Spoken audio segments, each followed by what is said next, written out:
Pozdravljeni. Zmeraj bolj pogoste so govorice, da bo Christian Horner pomagal kitajskemu proizvajalcu BYD priti v Formulo 1. Kaj to pomeni in kaj se lahko skriva v ozadju, pa kot običajno v naslednjih minutah.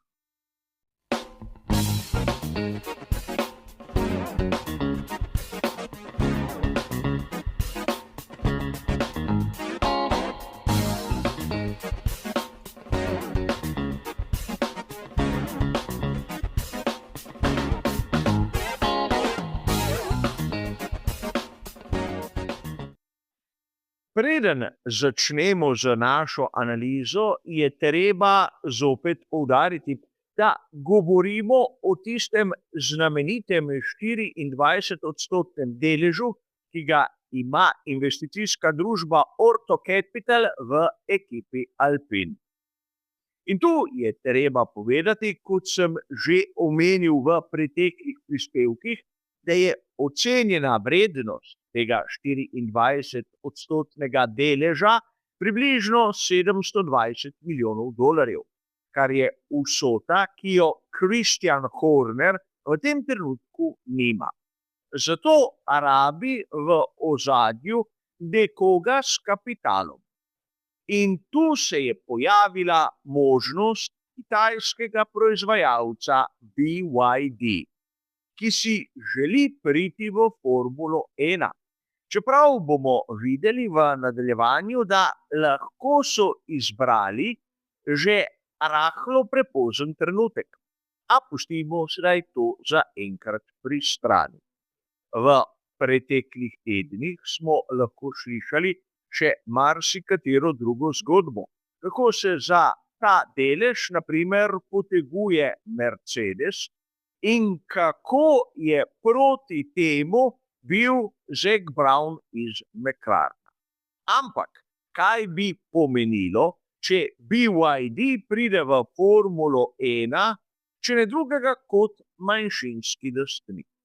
Prvič, treba je povedati, da Renault v Formuli 1 ne želi imeti prav več dolgo nekega vpliva. Zaprli so njihovo znamenito proizvodnjo v Viriju in ekipa Formule 1 se že leta imenuje Alpine, prav zato, da so se oddaljili od tistega, kar bi lahko škodovalo njihovi znamki. Ne bi se čudil, če bi hoteli v nekem drugem trenutku prodati celo ekipo. Govorimo o tistem delu v Enstonu. Samo težava je v tem, da v tem trenutku nimajo pravega kupca.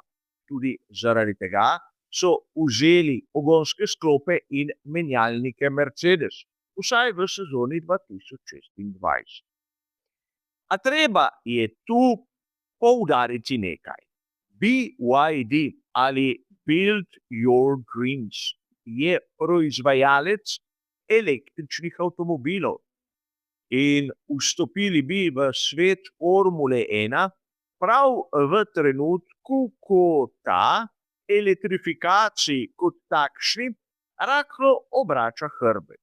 Spomnimo se, v preteklih dneh smo govorili tudi o tem, da se bo spremenilo razmerje med termičnim in elektrohibridnim delom. Ampak zgodba je zanimiva.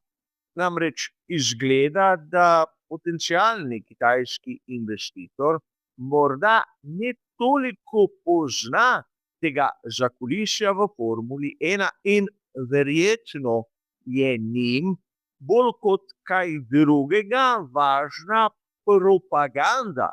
Zato tudi nakup 24-odstotnega deleža je po svoje smiseln. Namreč njihov napis se bi pojavil na bolidih z Enstona, mogoče celo v imenu, in postali bi prepoznavni.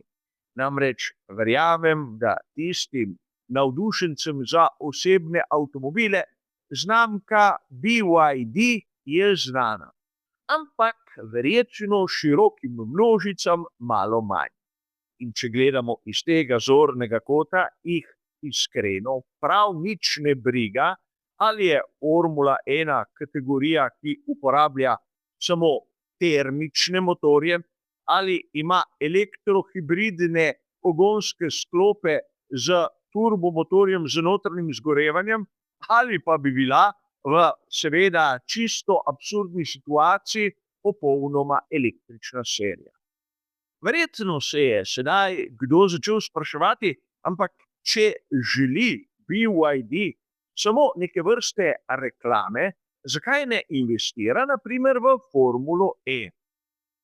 Zaradi enega samega razloga, vsaj takšno je moje mnenje. Gledanost in prepoznavnost Formule E v svetu je v tem trenutku izjemno nizka v primerjavi s Formulo 1. In zakaj bi Kitajci investirali v nekaj, kar nima navdušencev, kar nima dostopa do publike, kar nima takšnega bazena ljudi, ki bi zadeve spremljali. In tu jim dam popolnoma prav. Ampak po drugi strani se boste strinjali tudi vi, da dve avtomobilski znamki na enem bolidu nekako ne gredo skupaj. Že Aston Martin Honda je meni osebno nekaj, kar me malce boli v ušesih. Ampak tu bi imeli Alpine, BYD in seveda pogonske sklope Mercedesa, kar še bolj poglobi tisto zmedeno situacijo, v kateri bi se lahko znašli. Če dodamo, da po govoricah Alpine zapušča dolgoletni pokrovitelj BWT in prihaja Gucci, je zadeva seveda še bistveno bolj kompleksna. In tu bi lahko dejali, da med BWT in BYD je prav, da eden izgine iz samega bolida, kajti situacija bi bila lahko res konfuzna. In sedaj, kakšno vlogo ima pri vsej tej zgodbi Christian Horner? Zopet bi se znašel v tistem položaju, v katerem smo ga videli prej. Bil bi verjetno vodja ekipe, tu bi se lepo poslovili od Flavia Briatorja, ampak ne bi bil gospodar na svojem. Zopet bi bil odvisen od želj in predvsem muh onih, ki imajo denar. In tu verjetno vprašanje, zakaj Christian Horner ne kupi sam deleža pri ekipi Alpine. Enostavno zato, ker Christian Horner je premožen, ampak nima toliko denarja. Namreč, ko je odšel iz Red Bulla, je dobil po govoricah ček za 100 milijonov dolarjev. Manjka mu jih še približno 620. In glede na to, da je vsak, ki je vlagal v Formulo 1, skorajda zagotovo denar izgubil, ga razumem, da noče tvegati svojega denarja. Ampak tu bomo seveda videli zopet povratek tistega starega rivalstva. Namreč sedaj se je nekako skristaliziralo, da imamo dva potencialna kupca, ne 3 ali več, kot nam je govoril Flavio Briatore.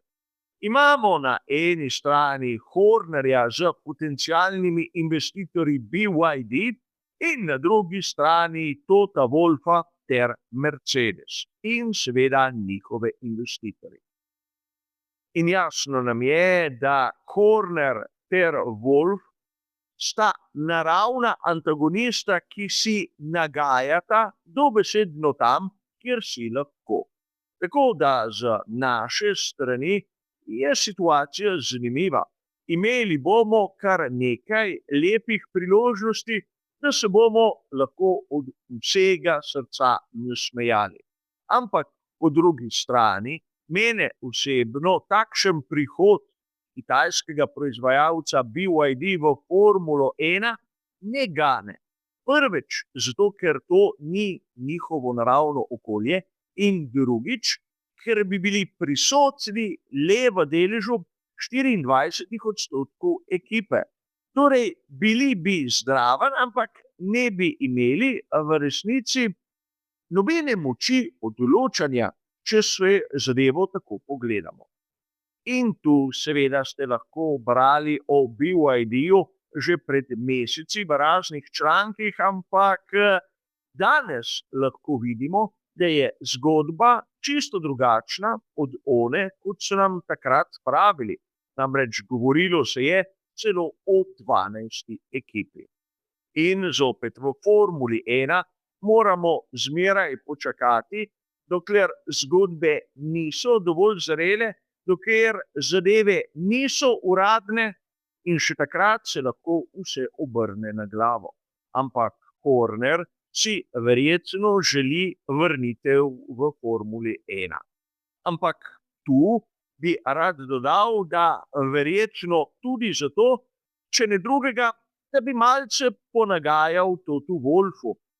Vidi se, da dobesedno uživa, ko svojemu nasprotniku meče polena pod noge. Ampak kot ponavadi, videli bomo, kaj se bo zgodilo v prihodnosti. Za enkrat pa je to vse. Hvala za vašo pozornost in nasvidenje.